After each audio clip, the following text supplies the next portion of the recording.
Nagkausanin magabat na bulos nin trapiko kasubagong aga ang nangyaring banggaan kan sarong sedan asin SUV sa kalabaan kan National Highway sa Kadlan Pili, Camarines Sur.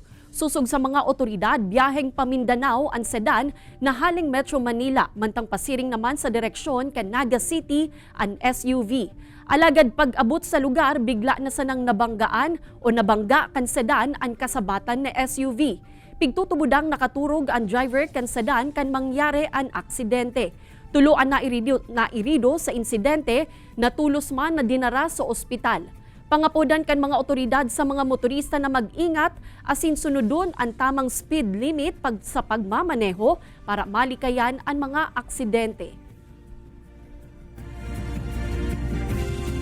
Advice na lang namin na kung medyo nakakaramdam kayo ng antok, pwede niyo munang itabi yung sasakyan nyo, iglip kayo ng konti hanggat makabawi kayo ng lakas para man po hindi tayo magkausa ng aksidente sa iba pa pong sasakyan.